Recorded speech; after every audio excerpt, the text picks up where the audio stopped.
कहानी सिर्फ लिबास बदला है। ये कैसे बाल कटवाकर आ गई है अनाहिता, तुमने उसे मना नहीं किया? बिल्कुल लग रही है। बीच का शब्द दिनेश जी ने बड़ी चेष्टा से मुंह में ही दबा लिया। मैं तब मना करती जब मुझे मालूम होता। मुझे क्या बताकर गई थी या मुझसे पूछकर गई थी? वो तो अपनी माँ के साथ जाकर बाल कटवाकर आ गई, तब मुझे पता चला। जयश्री ने बताया। हाँ, और तुम खूब प्रसन्नता से उसकी नई हेयर स्टाइल की तारीफ कर रही थी। दिनेश जी कुड़का बोले। तो और क्या करती जब उसने आते ही उछलकर पूछा कि बताओ दादी, मैं कैसी लग रही हूँ? मेरी नई हेयर स्टाइल कैसी है? तो कहना ही पड़ा कि अच्छी लग रही है। जयश्री ने बात स्पष्ट की। खाक अच्छी लग रही है। लंबे बालों में सीधी चोटी कितनी अच्छी लगती थी, और अब तुम बोल नहीं सकती थी कि ऐसे पागलों जैसे बाल क्यों कटवाए। अब की बार दिनेश जी अपनी जुबान को रोक नहीं पाए। मेरे ऐसा कहने से उसके बाल फिर से पहले जैसे तो नहीं हो जाएंगे? उसे पसंद होंगे तभी तो उसने कटवाए और इतनी खुश हो रही है। अब मैं उसे बुरा बोलकर उसका मन दुखाकर बेवजह संबंधों में दूरी क्यों पैदा करूं? ये तीसरी पीढ़ी के बच्चे हैं। हर पीढ़ी में कुछ न कुछ बदलाव तो आते ही हैं। हमने अपने जमाने में कुछ न कुछ परंपराएं और रूढ़ियां तोड़ी ही होंगी अपने से पुरानी पीढ़ियों की। हमारे बच्चों ने हमसे अलग कुछ किया और अब उनके बच्चे उनसे अलग कुछ कर रहे हैं। ये बदलाव तो प्रकृति का नियम है, इसे हर पीढ़ी को स्वीकार करना ही पड़ता है। जयश्री ने समझाया। ओ, तुमने तो दार्शनिकों की तरह लंबा चौड़ा भाषण ही दे डाला। बाल तो फिर भी ठीक है, उसके तो कपड़े भी दिन ब दिन कैसे होते जा रहे हैं। उस दिन गुप्ताजी की पार्टी में ऐसे कपड़े पहनकर गई थी कि मैं तो शर्म से पानी पानी हो गया। आश्चर्य है, विशाल की अक्ल को क्या हो गया है। बहन के कंधे से जरा सा दुपट्टा ही अगर सरक जाता तो उसकी भरवे टेढ़ी हो जाती थी, और अब खुद की लड़की ऐसे कपड़े पहनती है तब उसे दिखाई नहीं देता। दिनेश जी झल्लाकर बोले। को सब दिखाई देता है। उस दिन अनाहिता के कपड़े उसे भी बुरे लगे थे, खास तौर पर इसलिए भी कि वो पार्टी आपके सम्मान में दी गई थी। उसका भी मन था कि अनाहिता शालीन कपड़ों में वहां जाए, पर जवान होती बेटी को खुलकर मना नहीं कर पाया और कुछ नहीं। जयश्री ने स्पष्ट किया। विशाल के मन में अपने प्रति सम्मान देखकर दिनेश जी थोड़ा नर्म पड़े, लेकिन फिर भी अपने दिल की भड़ास निकालने से चूके नहीं। क्यों? अपनी बहन को तो तुरंत टोक देता था। एक दिन बाहर जाते हुए उसने जिद करके नीता से सिर्फ इसलिए सूट बदलवाया था कि उसकी बाहें जरा छोटी थी। भाई बहन बराबरी के होते हैं, हर विषय पर खुलकर बातें कर सकते हैं, उनके बीच कोई पर्दा नहीं होता। लेकिन बाप अपनी बेटी से हर बात खुलकर नहीं कह सकता। बाद में जब हम शर्मा जी के यहाँ गए थे, तब उसने बहू से कहकर अनाहिता को शालीन सा सूट ही पहनवाया था कि नहीं? जयश्री बोली। फिर भी उसे अनाहिता को थोड़ा अनुशासन में तो रखना ही चाहिए। दिन ब दिन अपनी मर्जी की मालकिन बनती जा रही है। बहन पर इतनी सख्ती रखता था और बेटी को इतनी ढील दे रखी है। दिनेश जी अब भी भुना भुना रहे थे। भाई और पिता में यही फर्क होता है। भाई सख्त हो सकता है, पिता नहीं। आप भी तो अपनी बहन पर कितनी सख्ती करते थे। बेचारी आज भी आपके सामने कितनी डरी डरी रहती है, लेकिन नीता पर क्या आप उतने कठोर हो पाते थे?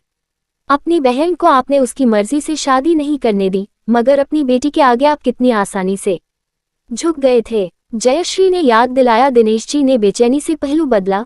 बात क्या थी और तुम कहाँ ले गई? नीता हमेशा शालीन ढंग से मर्यादा में रहा करती थी, मगर अनाहिता ये आजकल की पीढ़ी है, इनका पहनावा ऐसा ही हो गया है। यही आजकल का फैशन और चलन है। अनाहिता भी अपने दौर के हिसाब से ही रह रही है। अच्छा यही है कि हम ही खुद बदलते दौर के साथ सामंजस्य स्थापित करना सीख जाएं, तो पीढ़ियों के बीच व्यर्थ की टकराहट नहीं होगी। और आप इस विषय पर ज्यादा मत सोचिए। अनाहिता का लिबास और रहने का ढंग भले ही आधुनिक हो, मगर उसमें संस्कार आपके ही हैं। वह मन की बुरी नहीं है। जयश्री ने उन्हें सांत्वना दी। सुबह की चाय हो चुकी थी।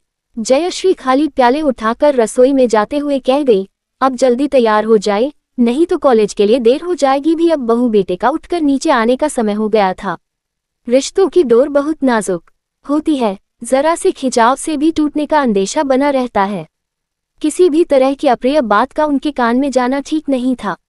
परिवार को साथ लेकर बहुत संभल कर चलना पड़ता है।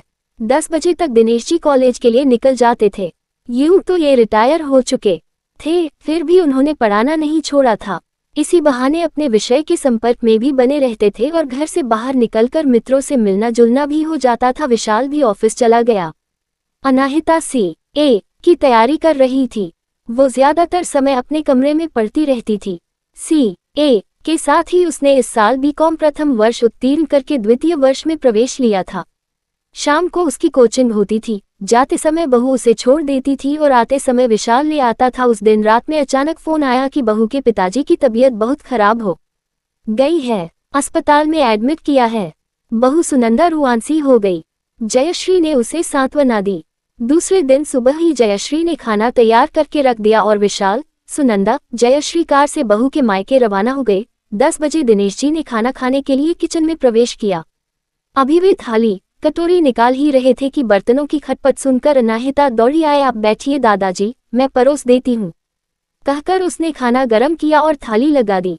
दिनेश जी को आश्चर्य हुआ। उन्होंने उसे कभी पानी का एक गिलास तक उठाकर रखते हुए नहीं देखा था।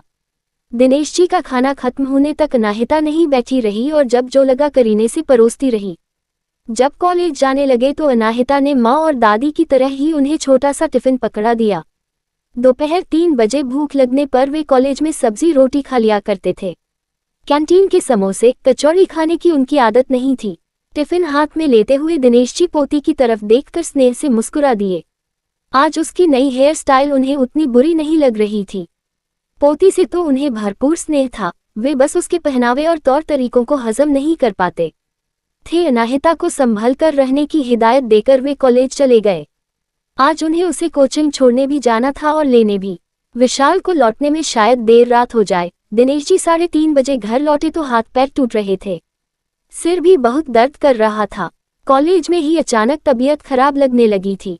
अब अनाहिता को छोड़ने जाने के नाम से ही जान पर बन रही थी। 8 किलोमीटर जाना और वापस आना, 16 किलोमीटर गाड़ी चलाने की हिम्मत नहीं हो रही थी, पर अनाहिता किसी भी कीमत पर अपनी कोचिंग मिस नहीं करती थी।